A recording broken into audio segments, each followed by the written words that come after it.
So in today's video, I'm going to be previewing Walsall FC versus Bradford City, and then in the second part of today's video, I'm going to be bringing you guys my Game Week 44 League 2 score predictions. If you do go on to enjoy, please make sure to drop a like on there for me. If you could try and hit 80 likes on today's video, that'd be massively appreciated. Subscribe if you're new as well. We're on the road to 9,000 subscribers, so please make sure you are subscribed. If you haven't already, with that post notification bell on, it's free to do so, and it does massively help out. Get your thoughts in as well down in the comment section down below. Let me know down below your score prediction for this match. What would your starting 11 be as well? Would you make any changes from Saturday's 2-1 win away at Salford City? Because we haven't had a midweek game, it feels like we haven't played for a while, because we've had a midweek game for the large part for the last couple of months, or that's certainly how it has felt. But I just want to say thank you all very much for the support on the last couple of uploads. It was a series that I wanted to bring, but I didn't really know how it was going to go down. The support on it, though, for the large part has been absolutely outstanding, so thank you very much for that. But make sure to drop a like on there for me, subscribe if you're new as well, and let's get into it. Channel memberships are now cheaper than ever, with tier 1 costing just 99p,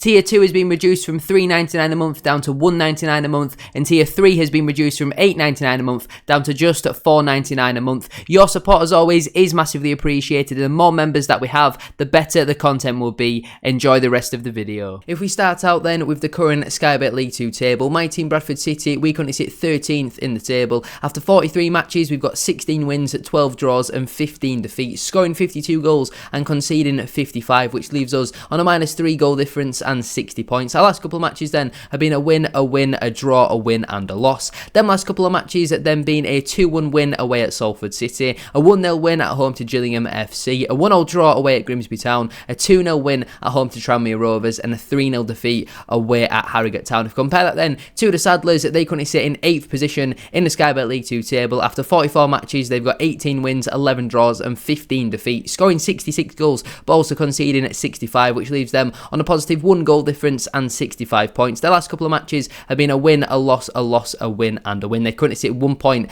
away from 7th place at Crawley Town, having both played the same amount of games, so it'll be interesting to see who does actually end up finishing in the playoffs. If we look at Walsall's last couple of matches then, they most recently had a 2-1 win at home at Swindon Town. I'm pretty sure Danny Johnson scored a last minute goal in that one. A 3-1 defeat at home at Notts County. They also got a red card in that match, with Brandon Comley seeing red. Saddlers fans, let me know down in the comment section down below, was that a 3-game ban? Will he be suspended for the remainder of the season, obviously not including the playoffs? They also had a 2-1 defeat away at Doncaster Rovers, a 3-1 win away at Tranmere Rovers, and a 2-1 win at home to Salford City. But now we're going to get into the team that I would go with if I was Graham Alexander. Now I think it is quite likely that Graham Alexander does go, for the large part, completely unchanged, because we haven't played for a week and we've been on a pretty decent run of form recently. But in terms of my formation, I would stick with the 3-1-4-2. In goal, I've gone with Sam Walker. I thought he's pretty steady away against Salford. We know about their big physical threats up front, especially in Matt Smith, and he had to come for crosses at times, and I thought for the large part he dealt with that very well, and I thought on the whole had a good game, and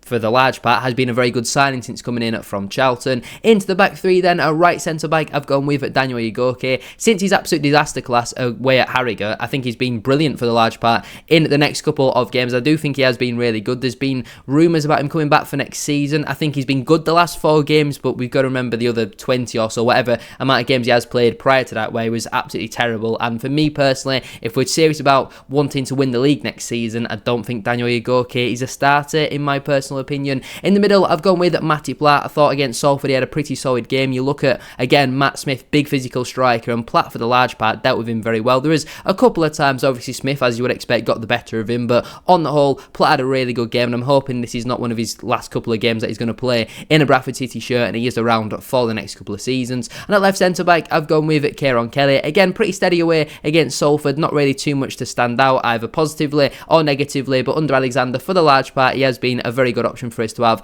Obviously brings that natural left-footed balance as well, so for me personally, he should start at left centre-back. In terms of my holding midfielder, I have gone with the captain, Richie Smallwood. Now against Salford, he started out the game pretty well in play, but then he did 2 absolutely horrendous free kicks, one he massively overhit and he went out for a goal kick, and then the second one, I think he's looking for Tyreek Wright and he just passes the ball straight out of play. But our first goal does actually come from a small set play. It's a really good free kick into the box. Platt wins the first contact and Kavanagh is there to stab home for his 4th at Bradford City goal. And on the whole, Smallwood I think is important for these sort of games when you're away from home against a team challenging for the playoffs. This is where I think Smallwood really does shine, so I'd like to see him get another start in this one.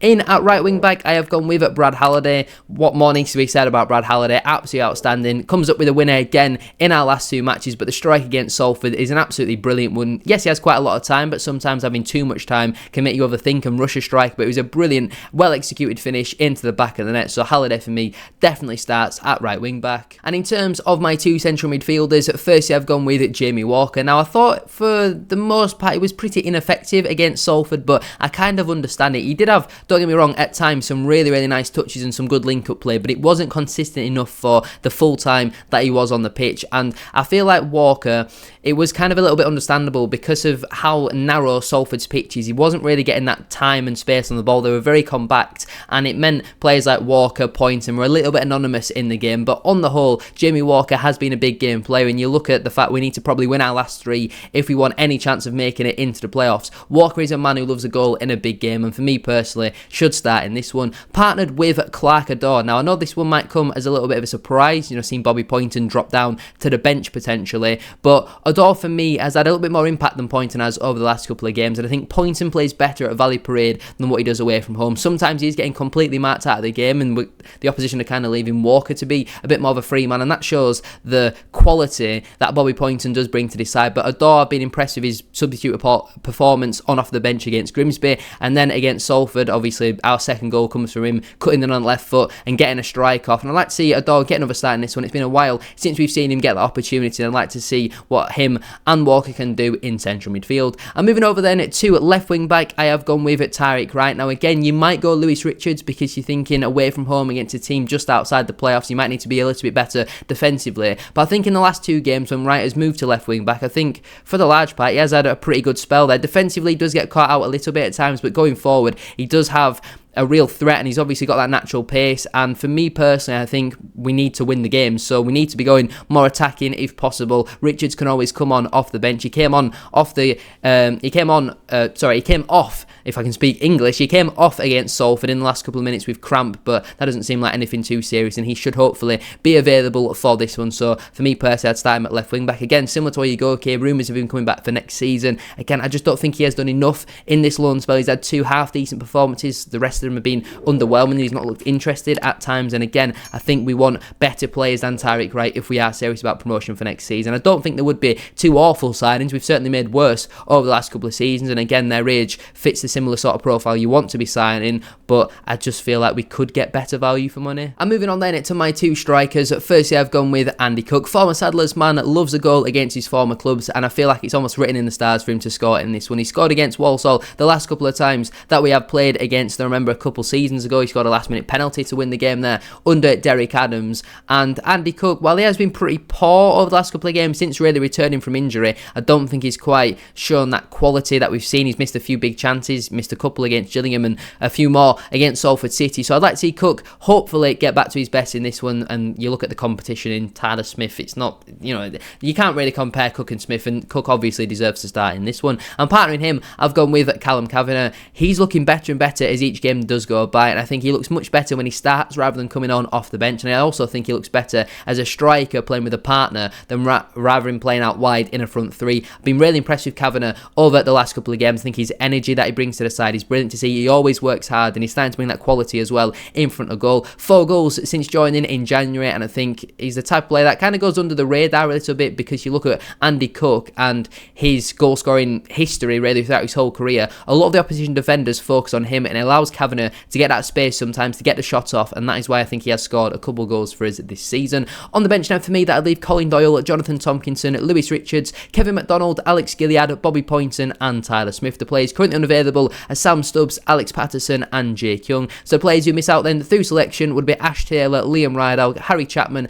Adam Wilson and Matt Derbyshire. Now then, we're going to get into my Game Week 44 League 2 score predictions. Starting out then with Crewe Alexandra versus Wrexham AFC. I'm actually backing the home side at 4-2. 2-1 win. Doncaster Rovers versus Barrow AFC, I'm backing the home side for a 2-0 win. Grimsby Town versus Swindon Town, I'm backing the away side for a high scoring 3-2 win. Harrogate Town versus MK Dons, I'm backing the away side for a 3-1 win. Mansfield Town versus Gillingham FC, obviously Mansfield recently confirming promotion into League One, and I'm backing them to actually pick up another win in this one. I'm going 3-1 to the Stags. Morecambe FC versus a now relegated Forest Green Rovers, thank God for that. I don't think anyone can have any complaints about that, because who on earth likes Forest Green Rovers? I'm backing the home side for a 2-1 win. Newport County versus Salford City, I think finishes in a 1-1 draw. Notts County versus Colchester United, I think finishes in a 3-1 home win for Notts County. Stockport County versus Accrington Stanley, I'm backing the home side for a 4-0 win. Sutton United versus Crawley Town, I'm backing the away side for a 2-1 win. Tranmere Rovers versus AFC Wimbledon, I'm backing the home side for a 2-1 win. And finally, Walsall FC versus Bradford City, I'm actually backing the Bantams for a 2-1 win. I'm going Andy Cook to get the winner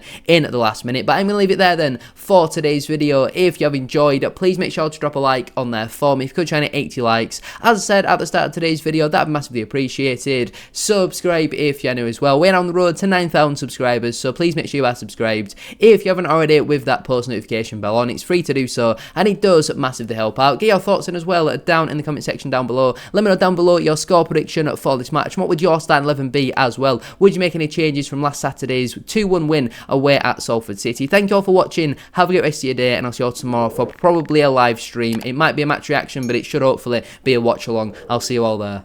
Peace.